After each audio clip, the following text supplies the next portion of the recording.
시간 우리 하는 말씀 보시겠습니다. 하나님의 말씀은 사도행전 5장 12절로 42절 말씀입니다.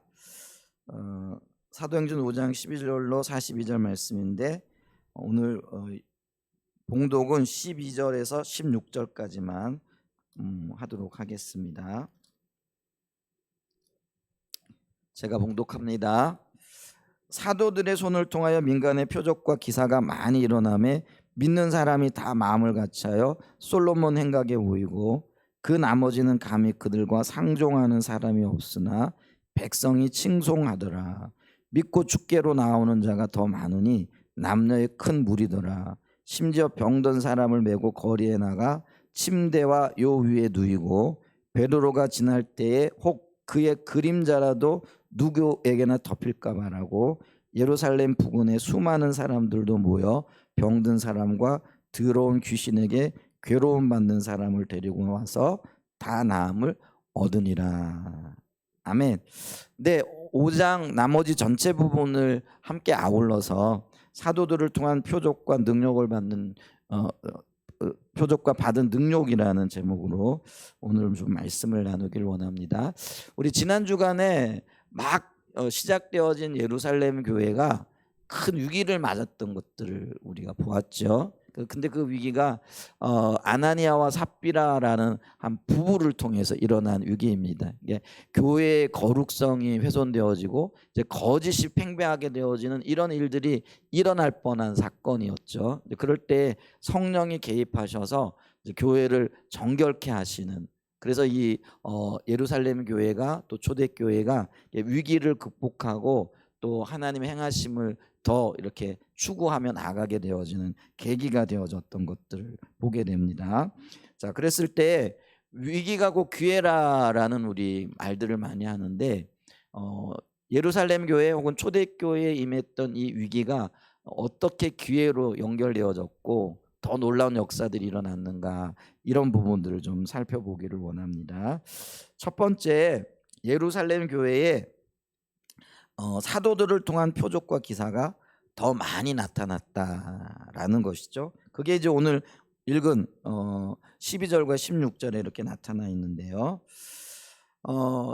그 교회가 선교적인 삶을 살거나 혹은 선교적인 교회로서 나가게 되어질 때 그러면 어떻게 선교할 수 있는가 하는 방법론적인 측면에서 보면은 세 가지를 통해서 교회가 전도를 합니다.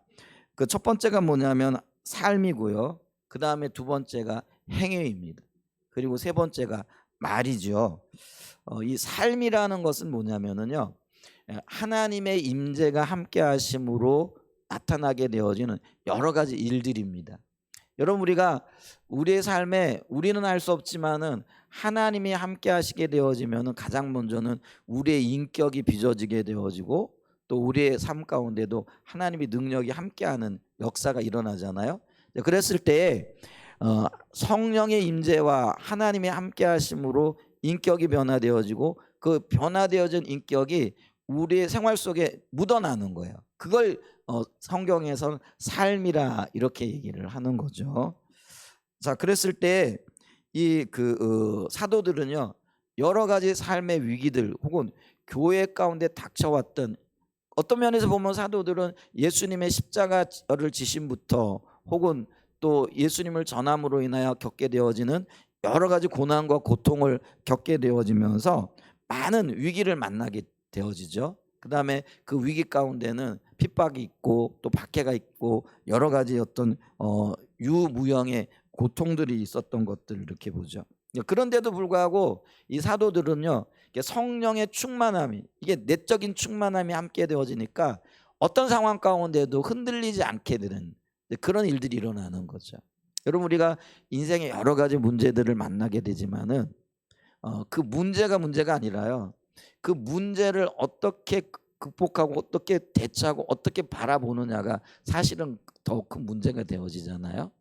그래서 인생의 큰 문제들을 마치 아무것도 아닌 것처럼, 혹은 이게 또 다른 어떤 기회를 가져다 주는 놀라운 어떤 도구가 되어지는 것처럼 받아들일 때는요, 이런 어떤 고난과 박해들에 대해서도요 의연하게 대처를 해갈 수 있는 거죠. 바로 사도들이 그랬다라는 거죠. 그러니까 인간적인 힘과 능력으로는 그들에게 그럴 만한 힘과 자원이 없었어요. 근데 성령이 함께 하시고 성령이 도우시니까요, 수많은 위기 가운데에서도 사도들이 아주 의연하게 대처를 해가는 거죠. 이제 그랬더니 오히려 그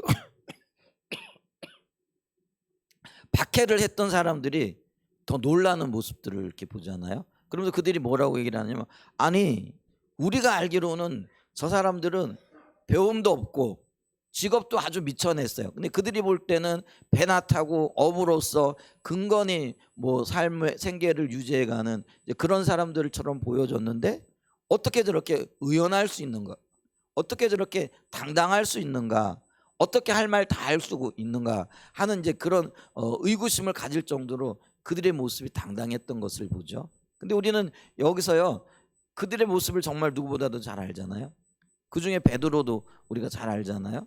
예수님을 배반하기도 하고 또 배반하고 난 다음에 부활하신 예수님을 만나고 난 다음에도 고기나 잡으러 가야 되겠다 하고는 한 발 물러나 가지고 도망갔던 사람이죠. 근데 그런 사람에게서 어떤 의연함, 또 사람들에게 감동을 줄 만한 어떤 자원이 없다라는 것을 우리는 잘 알고 있죠. 근데 그럼에도 불구하고 그들의 삶에 이런 놀라운 어떤 역사들, 변화들이 나타났다라는 것은 그들의 힘이 아니라 성령이 함께하고 계셨기 때문에 그렇다라는 거죠. 그러니까 우리도 마찬가지예요. 내 힘과 내 능력으로 할 수 있는 거는 진짜 아주 적을 뿐만 아니라 한계가 있다라는 거죠. 그런데 만왕의 왕이시며 만유의 주인 되시는 하나님이 우리와 함께 하시게 되어지면은요, 우리는 사람들이 놀랄 만큼 오히려 신선한 충격을 받을 만큼의 그런 어떤 모습들을 보여줄 수 있다라는 거죠. 그러니까 사도들이 성령의 인도를 통해서 사람들이 충격을 받을 만큼의 의연한 태도와 자세를 가지고 전혀 흔들리지 않는 모습을 보여줬더라라는 거죠. 그랬더니 사람들이 그들을 인하여 더 놀랐다라는 거죠.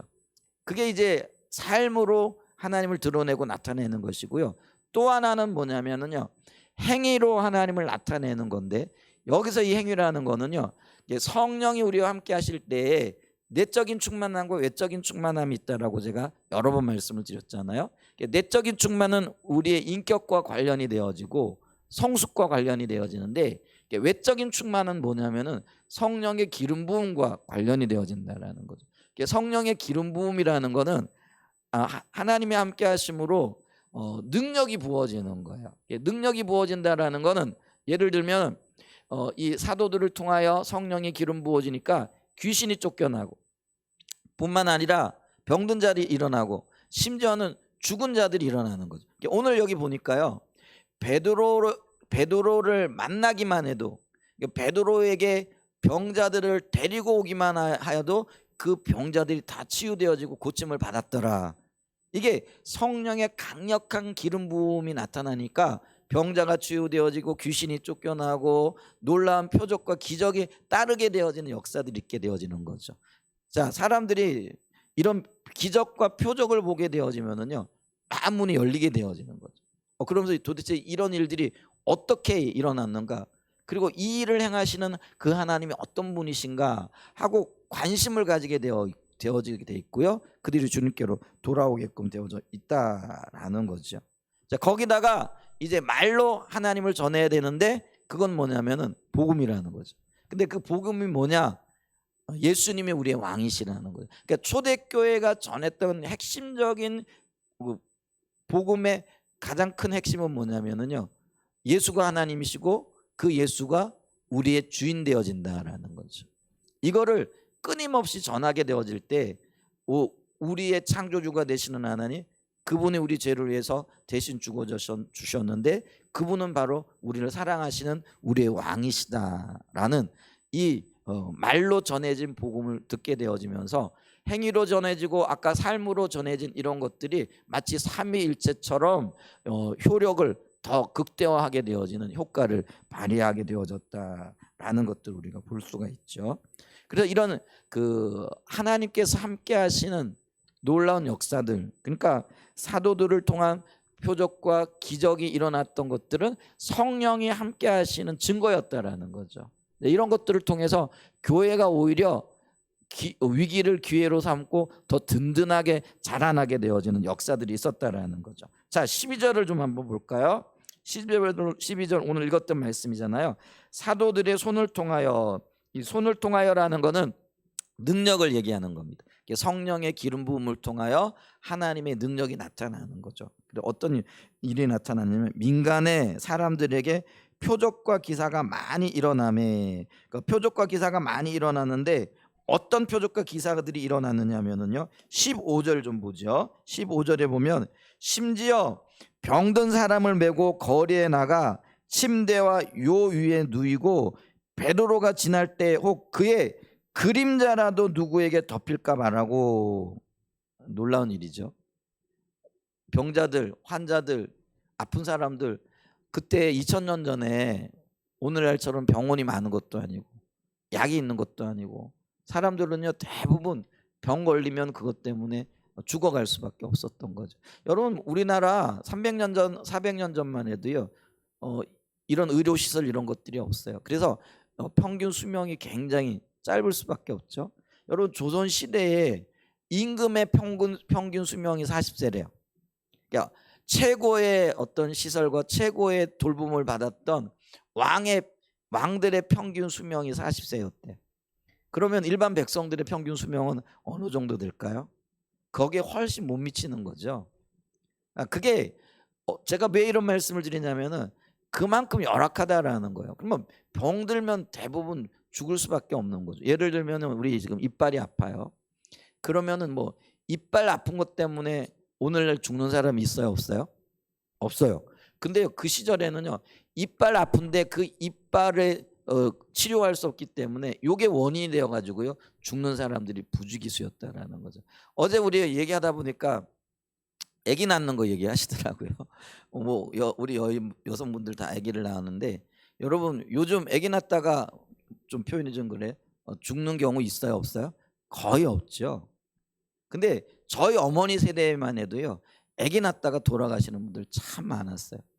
뭐 그거를 돌볼 수 있는 어떤, 그거를 뭐 처치할 수 있는 어떤 기술이나 뭐 인력이나 이런 것들이 전혀 없었던 시대라는 거죠. 그러니까 그들은요 이 그 아프게 되어지면 죽을 수밖에 없는 상황인데 성령의 능력으로 베드로에게 데려가기만 해도 병자가 치유되어지고 회복되어진다는 이 놀라운 소문을 듣게 되어지는 거죠. 그러니까 사람들을 데려다가요 침상을 깔고 그 위에 눕히고 베드로 사도가 지나갈 때 그의 그림자만이라도 그 환자가 이렇게 덮여지기를 원했던 거죠. 근데 놀랍게도요 베드로가 그렇게 걸어갈 때 그림자가 비춰지는 모든 사람들이 치유되어지고 회복되어졌다라는 거예요. 근데 그게 베드로가 한 일일까요? 아니에요. 그때 당시에 특별하게 베드로를 통하여 하나님께서 복음을 전하고 또 고통받는 자들에게 하나님의 능력을 나타내 보여주신 그런 때가 있었다라는 거예요. 그게 지금 놀라운 표적과 기적으로 나타났다라는 거죠. 그래서 보세요. 위기를 잘 극복하게 되어지면은요 하나님께서 기회를 주시는데 그게 우리의 힘과 능력이 아니라 하나님의 능력과 하나님의 행하심으로 그런 일들을 이루어간다라는 거죠. 그래서 여러분, 우리가 개인적으로도 여러 위기를 겪고 고난을 겪을 때 그 고난을 주님의 은혜로 혹은 주님의 임재로 잘 극복하기를 축복합니다. 뿐만 아니라 기도함으로 하나님 은혜 가운데 그런 것들을 잘 이겨내야 돼요. 근데 이걸 이겨내면은요 반드시 하나님께서 이 위기를 극복하고 난 다음에 도우시는 하나님의 손길로 더 큰 기회들, 더 큰 은혜들을 베푸시는 역사가 있는 거죠. 우리 교회 같은 경우에도 지난 수년 동안 여러 가지 위기들을 겪어 나오고 또 은혜를 구하고 또 하나님께 기도하고 있잖아요. 이제 반드시 하나님께서 이 위기들을 극복하고 난 다음에 함께 하심으로 놀라운 성령의 역사를 통하여 사람들이 볼 때 이게 도대체 어떻게 되어졌는가라고 말할 수 있을 만큼의 놀라운 일들이 일어날 줄 믿습니다. 그리고 그걸 기대하고 주님 앞에 섭니다. 여러분, 하나님을 기대하고 하나님을 바라보고 설 수 있는 은혜가 있기를 축복합니다. 아멘.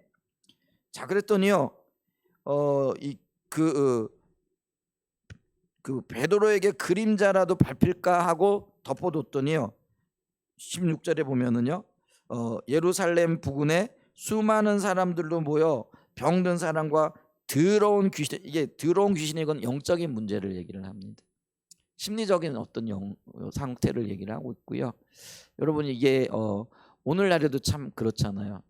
예를 들면 심리적인 것 때문에 우울증, 또 공황장애, 또 염려, 불안, 두려움, 이게 오늘 보편적으로 너무나 많은 사람들이 이런 것들 때문에 고통스러워하고 있더라는 거예요. 근데 이게 영적인 문제거든요. 근데 이 영적인 문제들에 대해서도 주님은 치유하실 수 있고 회복할 수 있는 능력이 있으신 분이라는 거죠. 그래서 보세요. 이 수많은 사람들도 모여 병든 사람과 더러운 귀신에게 괴로움을 받는 사람들을 데리고 와서 뭐라고 얘기를 하고 있어요? 다 나음을 얻으니라. 할렐루야. 하나님 앞에 나와서 주를 바라보고 주의 성령의 능력을 입는 자들에게는요, 치유와 회복의 놀라운 역사가 일어날 줄 믿습니다. 여러분, 오늘날도 마찬가지예요.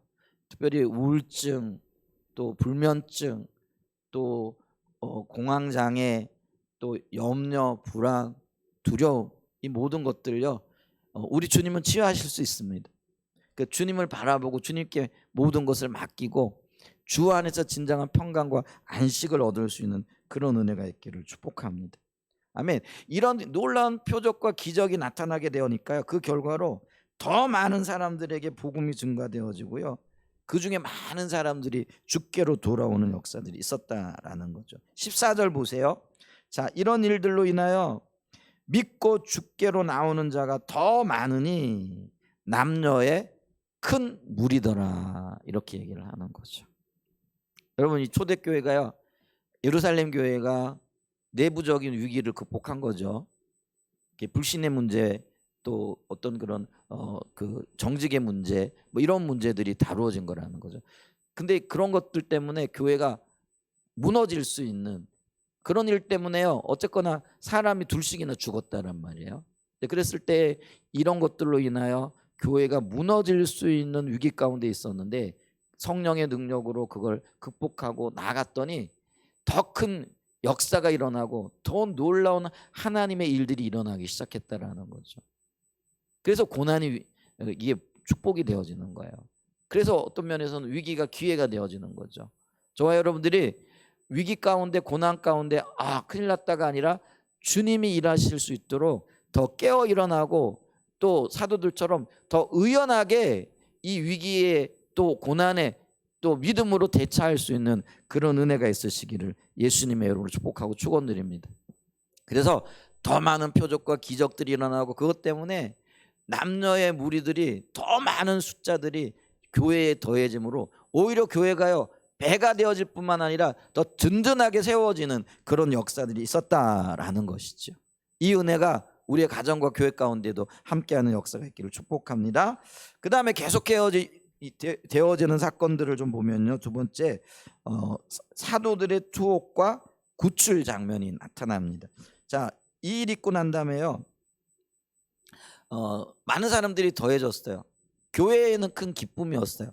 그런데 하나님의 기름 부으심과 그로 인한 강력한 역사, 또 성령의 역사로 인한 많은 사람들이 하나님께로 돌아오는 이 기쁜 일이 교회에 있었어요. 근데 이 하나님의 놀라운 역사가 모든 사람들에게 환영받는 것은 아니더라라는 거죠. 이게 분명하게 갈리는 거예요. 그러니까 하나님 중심적인 사람들에게는 이게 너무나 큰 기쁨이고 기대감이 되어지고, 또 이게 하나님을 더 찾는 원인이 되어지는 거죠. 근데 자기 중심적인 사람들에게는요, 하나님의 역사가 오히려 걸림돌이 되어지고 시기거리가 되어지고 분쟁거리가 되어지고 공격거리가 되어질 수 있었다라는 것이죠. 자, 특별히 그때 당시에 종교 지도자들, 그들은 기득권을 가지고 있던 사람들이잖아요. 그래서 그것 때문에 많은 이익과 유익을 누리고 있었는데 사도들이 사람들의 시선을 예수님께로 빼앗아 갔더란 말이죠. 그랬더니 그들 가운데 특별히 대제사장들과 사두개인들이 이 교회가 빠르게 성장하고 또 안정되어져 가는 것에 대해서 시기하고 질투하고 있는 모습을 보게 됩니다. 17절에 보면은요, 이렇게 말씀하고 있죠. 대제사장과 그와 함께 있는 사람, 즉 사두개인의 당파가, 그 무리들을 얘기하죠. 다 마음에 뭐가 가득했다고요? 시기가 가득하여 일어나서. 그들이 권력을 가지고 있잖아요. 그런데 그들의 마음에 시기가 일어났어요. 그리고 그 권력을 가지고 이 사도들을 다시 잡아들여 가지고 감옥에 가두는 그런 사건이 있었다라는 거죠. 근데 여기서 우리가 기억해야 할 것은, 그럼에도 불구하고 하나님 나라의 역사 혹은 하나님 행하시는 일은 결코 인간들의 계략과 방해에 의해 무기력하게 중단되어지지 않는다라는 것이죠.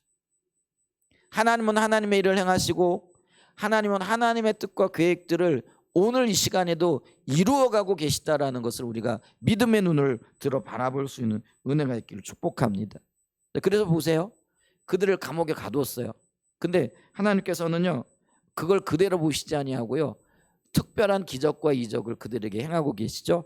밤에 주의 사자를 보냈어요. 그리고 그들을 감옥에서 빼내가는 거죠. 감옥에서 사람을 빼내는 그런 일들이 사도행전에 보면 여러 번 등장을 하게 되어지는데, 이번 경우에도 그런 거죠. 그러면서 그들에게 위축되지 말고 복음을 더 적극적으로 더 강력하게 전하라 라고 이렇게 명령을 하고 있는 것을 이렇게 보게 되어지죠. 자, 19절을 봅니다. 19절을 보면, 자, 주의 사자가, 천사들을 얘기하는 거죠.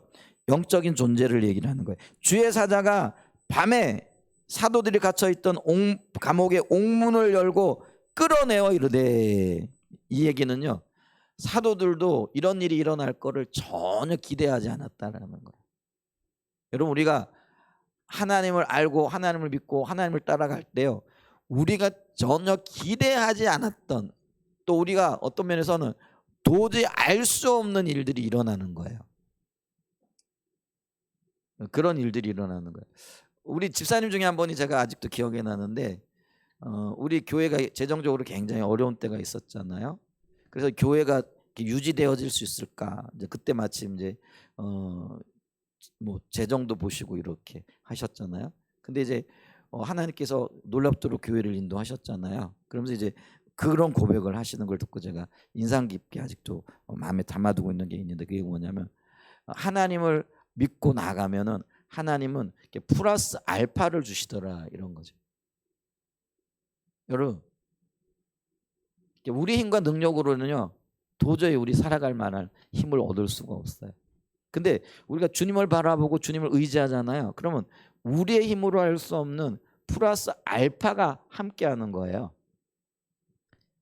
그게 주님이 일하시는 방법이라는 거예요. 왜냐하면 우리 하나님은요, 우리가 힘이 없다라는 것, 우리의 능력으로 할 수 없다라는 것을 누구보다도 잘 알고 계신 분이잖아요. 그렇기 때문에 하나님께서는요, 바른 신앙을 가지고 주님을 따르기를 원하고 주님과 함께하기를 원하는 그 하나님의 백성들을 결코 홀로 내버려 두지 않으세요. 그래서 우리가 기대하지 않았고 혹은 알지 못했던 그 일들을, 새로운 역사들을 이루시는 거예요. 오늘 표현이 재밌잖아요. 옥문을 열고요, 천사들이, 사도들은요, 이게 도대체 무슨 일이야 하고 원이 봉봉해가지고 지금 쳐다보고 있는 상황이라는 거죠. 나중에 보면 비슷한 사건이 나오는데 베드로도 그러잖아요. 근데 베드로는 오히려 그곳에서 자고 있었다, 이렇게 얘기를 해요. 내일 처형을 당할 건데. 근데 천사들이 와가지고요, 어안이 벙벙해가지고 이게 도대체 무슨 일이야, 이런 일이 일어날 줄은 꿈에도 몰랐다라는 거죠. 그런 사도들을 깨우는 거예요. 빨리 일어나, 나가자. 그리고는 그들을 끌어냈다라고 표현을 하고 있다라는 거죠.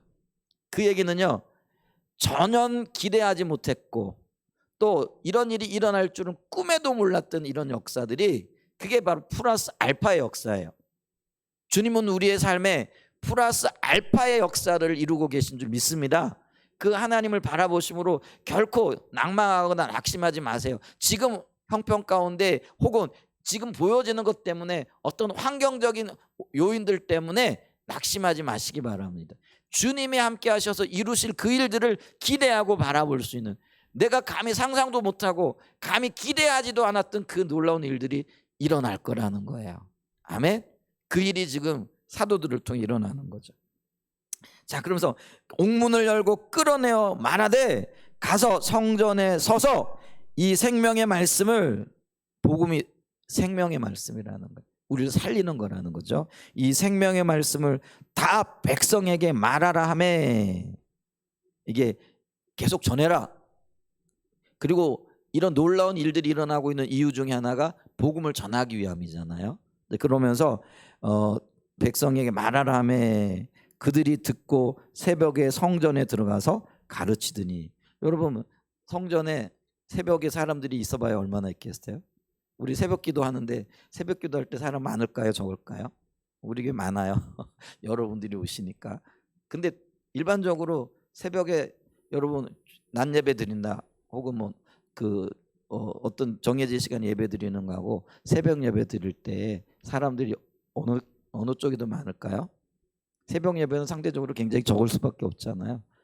그런데 이들이 그 열심히 그 적은 사람들을 상대로 새벽에 일찍이 올라가가지고 복음을 전하는 거죠.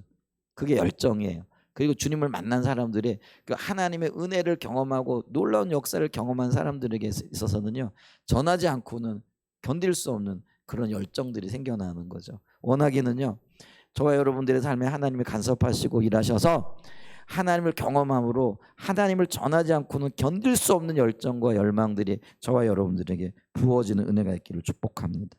아멘. 여러분, 하나님의 능하신 역사 앞에서 사람의 모든 도전들, 방해하려고 하는 세력들의 그런 무리한 그리고 무도한 그런 행위들이 모두 다 잠잠케 되어지고 하나님의 놀라운 역사가, 또 하나님의 생명이 증거되어지고 하나님만이 하실 수 있는 그런 일들이 일어나게 되어질 줄 믿습니다. 아멘. 그래서 종교 지도자들은 사도들을 감옥에 가두었지만은 하나님께서는 그들을 천사를 보내셔서 말할 수 없는 방법으로 그들을 구출하셨습니다. 이게 하나님의 우리를 인도하시는 방법입니다. 말할 수 없는 방법으로, 기대하지 않았던, 아니 알 수 없었던 그 방법으로 우리를 인도하고 계시다라는 거죠. 그 다음에 세 번째로는요, 예루살렘 교회, 초대교회는요, 위협받고 박해받을수록 더욱 하나님의 말씀에 순종했다라는 거죠. 그게 이제 오늘 읽지는 않았지만 26절 이하에 쭉 나와 있는 거죠. 자, 아까 감옥에서 풀려났던 사도들이 적극적으로 성전에, 또 그 모든 사람들이 볼 수 있는 곳에서 복음을 전하고 말씀을 가르치기 시작했다라는 거죠.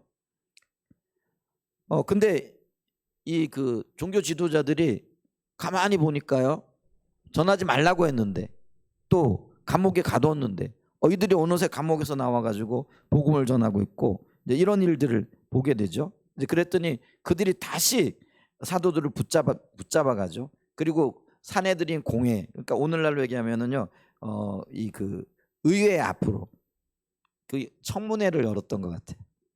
오늘 왜 뭐 청문회 열잖아요. 그렇듯이 사내들인 공회를 모집해가지고 사도들을 그 앞에 세우고 신문을 하기 시작을 하는 거죠. 신문이라기보다는 위협하고 그들의 요구를 관철시키기 위한 그런 회의를 열었다, 이렇게 볼 수 있는 거죠.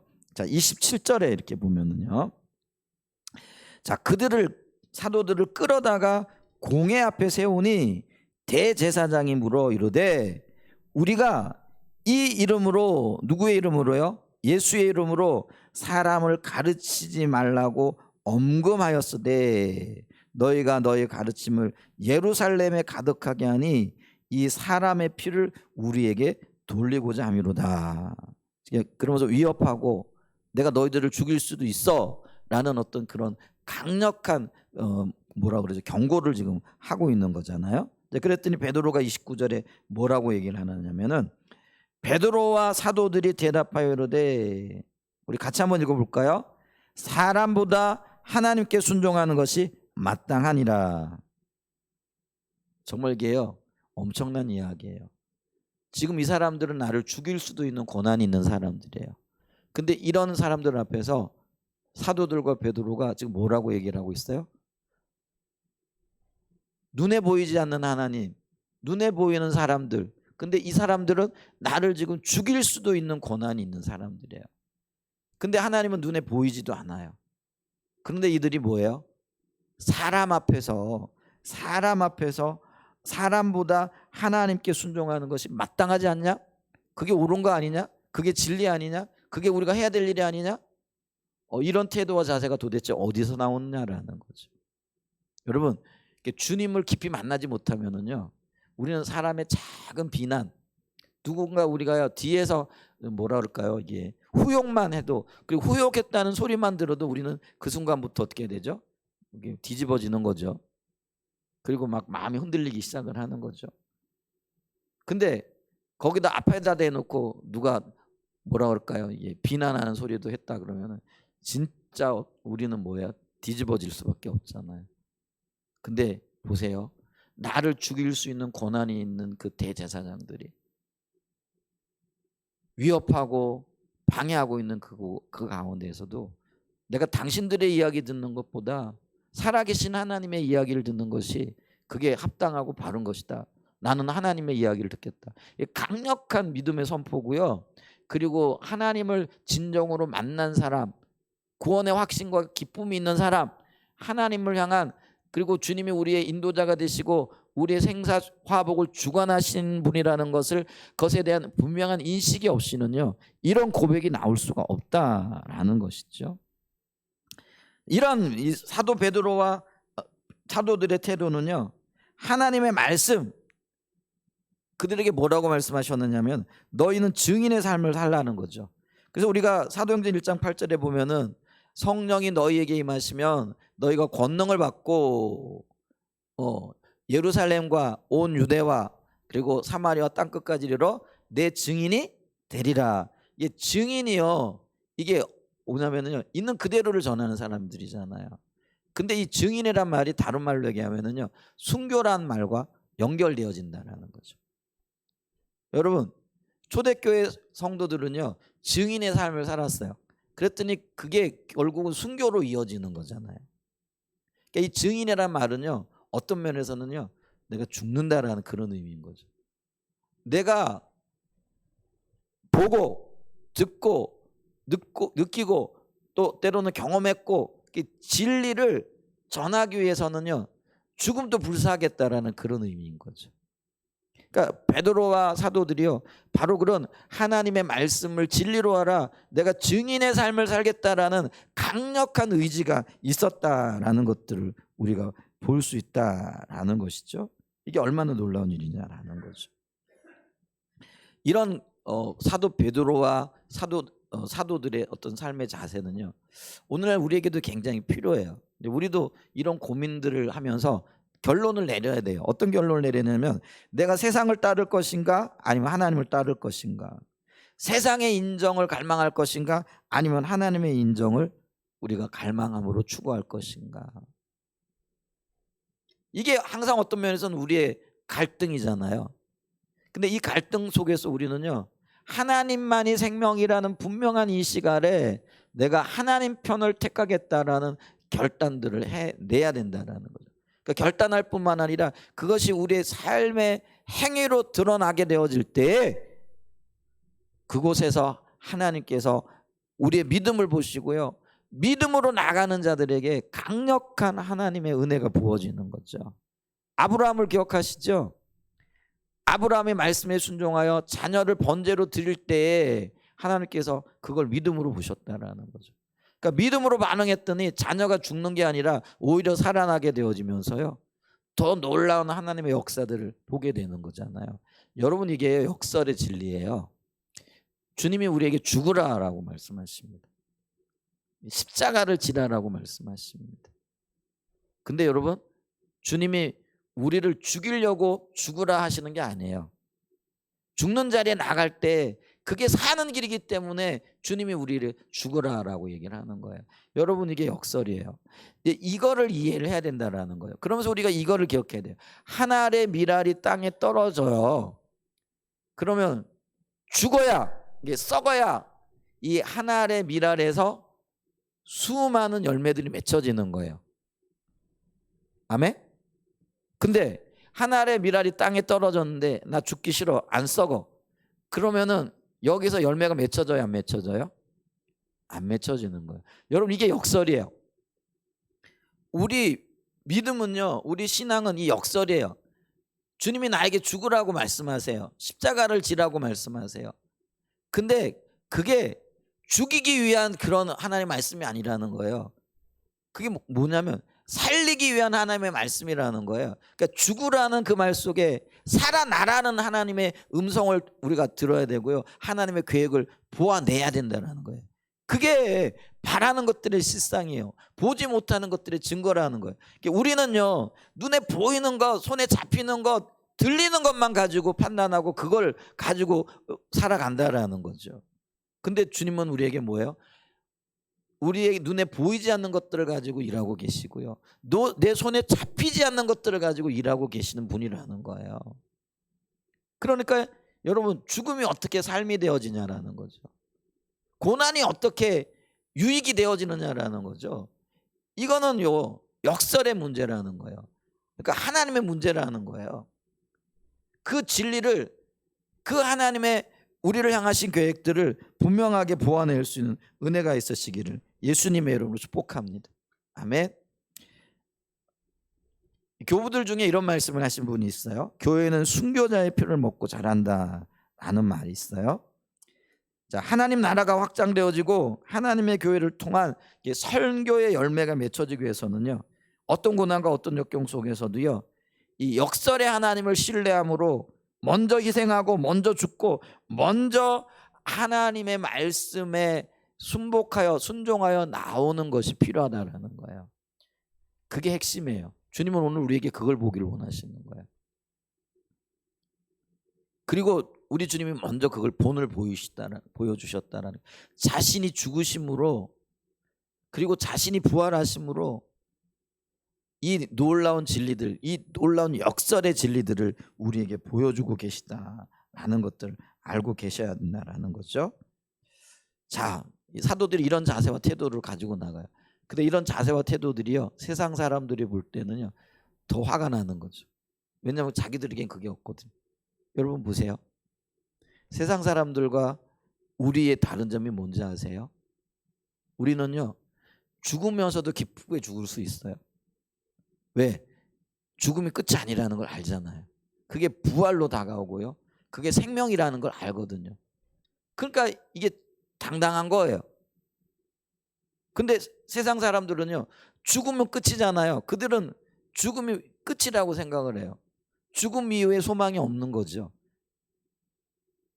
이제 그런데 사도들이요, 너무 당당하게 나오는 거죠. 그리스도인들이 너무 당당한 거예요. 그러니까 세상 사람들이 그리스도인들을 싫어해요.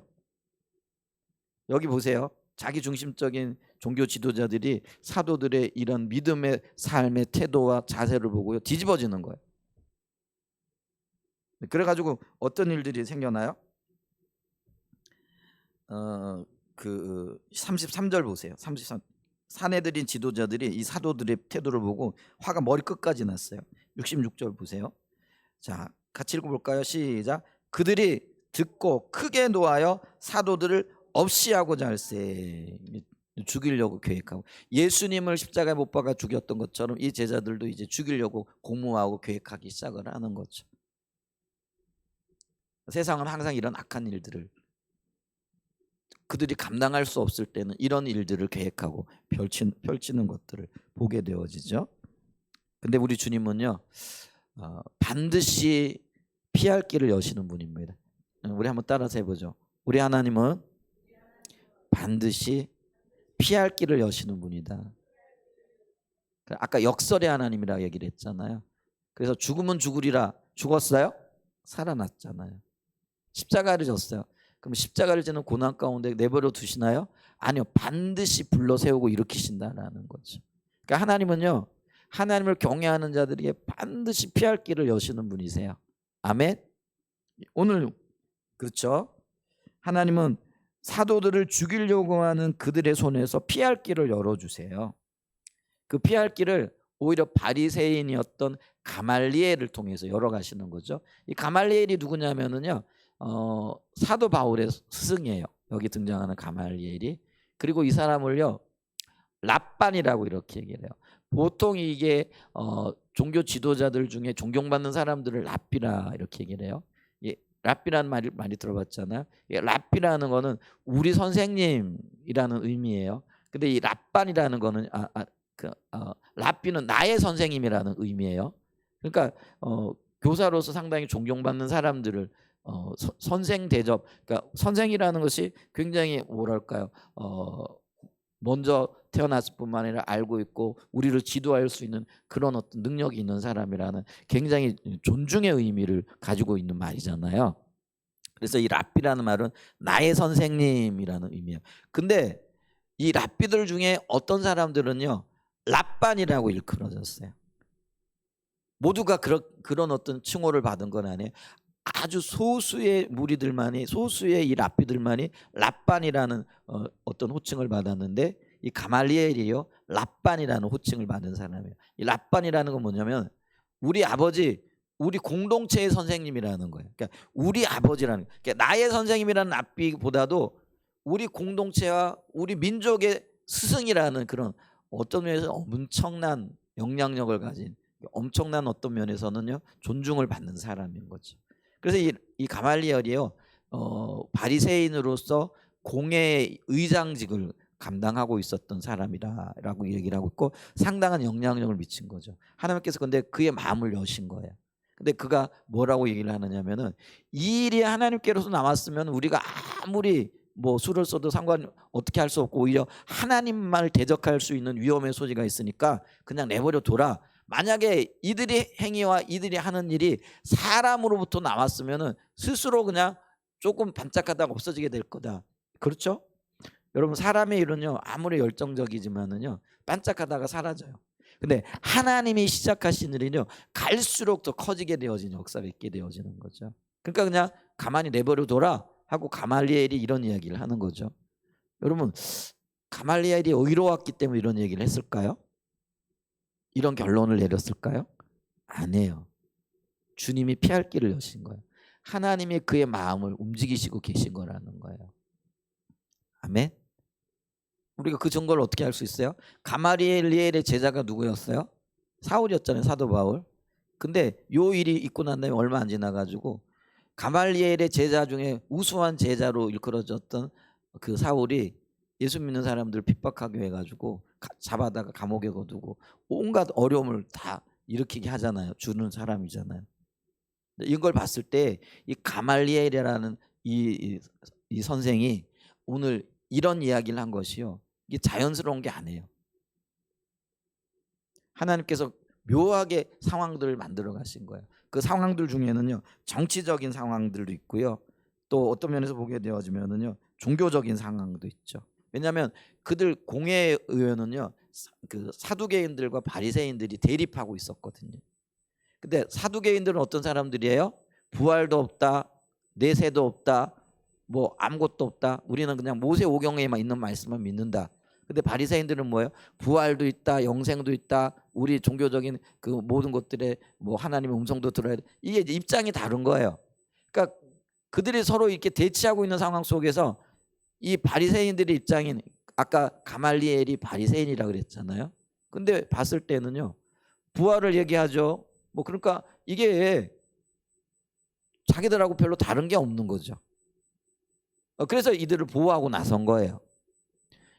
그러니까 어쨌거나 상황은 어찌 됐든 간에 그 상황까지도 활용하고 계신 분이 하나님이라는 거죠. 그래서 합력하여 선을 이루시는 분이 하나님이라는 거죠. 우리의 생애에 합력하여 선을 이루시는 그 하나님을 찬양합니다. 아멘. 반드시 주님은 우리에게 피할 길을 열어가시는 분이라는 거죠. 그렇기 때문에 우리는 어떤 고난 속에서도요, 혹은 박해가 있다라고 할지라도요, 우리가 해야 할 일은 하나님의 말씀에 더 적극적으로 순종하여 나가는 겁니다. 아멘. 그다음에 그 네 번째로요. 이 초대교회 예루살렘 교회는요. 고난 가운데에서도 복음을 증거하는 것을 지속적으로 계속해 나갔다라는 것이죠. 자, 이 가말리엘의 얘기를 들어보니까 옳은 면이 있거든요. 그래서 그렇게 그 말을 따르기로 합니다. 자, 그래서 유대 종교 지도자들은요. 사도들을 놓아주되 채찍질하며 예수의 이름으로 전하지 말라는 경고를 하면서 그들을 놓아주죠. 40절 말씀을 보죠. 40절에 그들이 사내들인 공회원 그 지도자들이 옳게 여겨 뭘 옳게 여겼다고요? 가말리엘의 제안을 옳게 여겼다는, 옳게 여겨 사도들을 불러들여 채찍질하며 예수의 이름으로 말하는 것을 금하고 강력하게 경고를 하고 놓으니, 이 말씀이에요. 하지만 사도들은 오히려 이 상황, 즉 예수님 때문에 자신들이 받는 고난들을 기뻐하였다라는 거죠. 41절 보세요. 사도들은 그 이름을 위하여 능력받는 일에 합당한 자로 여기심을 기뻐하면서 공회 앞을 떠나니라. 이게 참 놀라운 일이잖아요.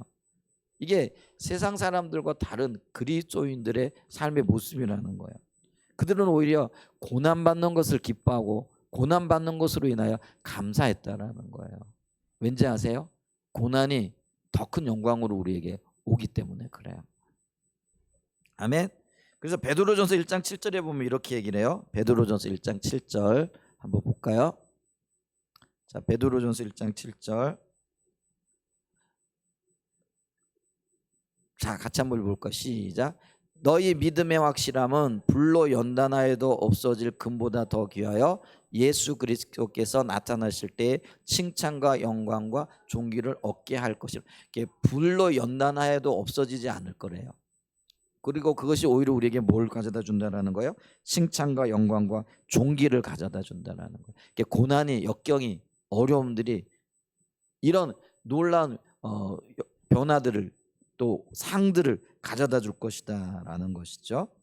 그래서 그들은요, 그 믿음을 가졌을 뿐만 아니라 그들의 이런 고난을, 이 고난을 견뎌내고 극복함을 통해서 오히려 그들의 믿음이 증명되어지고 믿음이 성장되어지는 계기로 삼았다라는 것이죠. 여러분, 우리가요, 어린아이들이 한 번씩 아프고 나면은 더 훨씬 쑥 자라나잖아요. 근데 우리 신앙도 마찬가지예요. 우리 신앙이 아프다, 이게 고난을 얘기를 하거든요. 역경이 있고 힘겨운 일들이 생겨요. 그러면 그 역경과 고난을 견디고 난 다음에 믿음이 쑥 자라나게 되어지는 거죠. 그러니까 이런 관점에서 우리의 고난을 보면 고난이 결코 고난이 아니라 우리에게 유익이 되어진다라는 거죠. 우리 교회가 수년 동안 여러 가지 일들을 겪으면서 그것들이 고난이 아니라 우리 교회가 성장케 되어지고 성숙케 되어지는 재료가 되어지고 근거가 되어졌다라는 거죠. 우리 개인의 일에도 마찬가지예요. 우리는 때로는요, 남편 때문에, 아내 때문에, 자녀 때문에, 뭐 여러 삶의 정황들 때문에 힘겹고 어려워요. 환경들도 결코 협조적이지 않잖아요. 그런 것들 때문에 여러 가지 어려움을 겪을지 모르지만은 오히려 그 어려움이 나를 더 성장시키고 성숙해 되어지고 믿음의 사람으로 세워지게 하는 역할들을 한다라는 거예요. 근데 여러분 보세요. 내가 있잖아요. 그 앞에 있을 때는 그게 잘 안 보여요. 지나고 나면은 야, 이게 그랬구나, 이게 보여지잖아요. 근데 우리는 좀 이제 앞당겨 보자고요.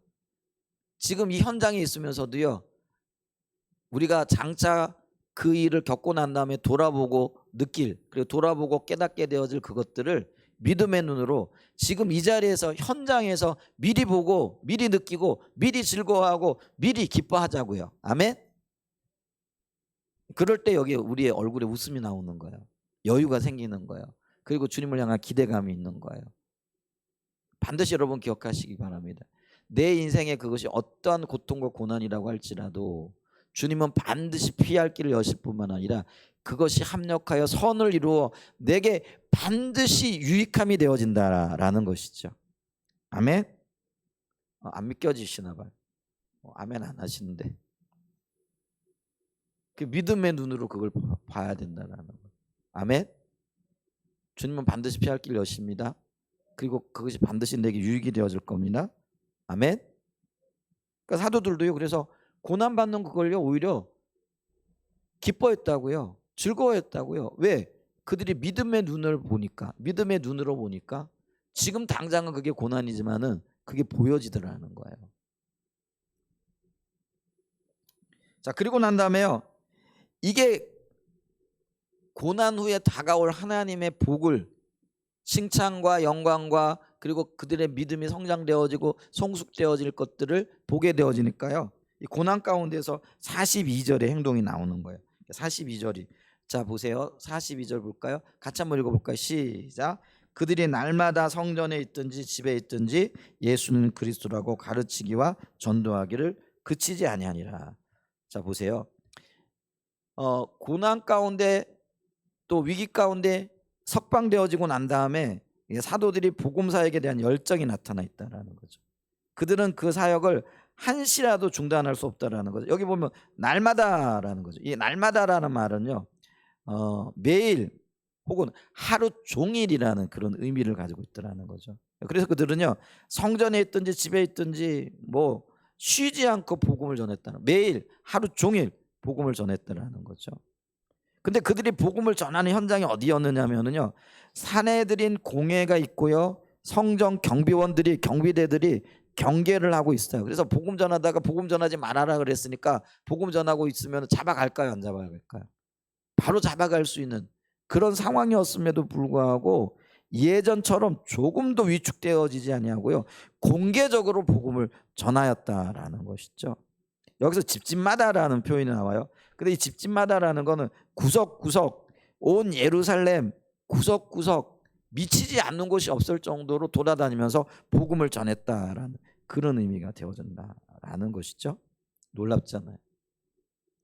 여러분, 위기, 고난 뭐 이런 것들에 위축되어지지 않고요, 자신들이 해야 할 일을 해 나가는 거죠. 그게 오늘날 우리에게 필요하다라는 거죠. 우리가 여러 삶의 바쁜 일들을 만나고 또 해야 될 많은 일들이 있지만은, 그럼에도 불구하고 우리가 이 복음 전하는 것, 생명을 나누는 것, 선교적인 삶을 살아가는 것, 이것이 우리의 삶에 있어서 우선순위가 되어져야 될 줄 믿습니다. 아멘. 그러면서 그들이 드러냈던 게 뭐냐면, 그러니까 다시 말하면 그들이 전했던 복음의 핵심이 뭐였냐면요, 그게 뭐예요? 예수가 그리스도라는 거죠. 그러니까 이 말은 뭐냐면은 예수가 왕이라는 거예요. 예수가 우리의 주가 되신다. 그러니까 그들이 이 전했던 메시지의 핵심이 바로 이거였다라는 거예요. 예수가 그리스도라. 예수가 우리의 왕이라. 예수가 우리의 주가 되신다. 아멘. 오늘 우리의 삶에요, 주님이 왕이십니다. 아멘. 그래서 우리는요, 왕 대신 주님을 드러내고 그 왕 대신 주님을 높이고 그 왕 대신 주님과 함께하는 삶을 살아가야 됩니다. 그래서 이것이 우리의 삶에, 우리의 이웃에, 우리의 문화에, 또 우리가 살아가는 모든 삶의 방식에 배어들어야 돼요. 그리고 영향력을 미쳐야 돼요. 그리고 그들에게 왕 대신 주님이 받아들여지도록 우리가 있는 힘을 다하여 나가야 된다는 것이죠. 그게 우리가 살아야 할 삶입니다. 그리고 그것이 우리의 삶의 핵심이 되어져야 된다라는 것이죠. 아멘. 그래서 사도들은요, 고난 가운데서도 복음 증거하는 것을 멈추지 않았다.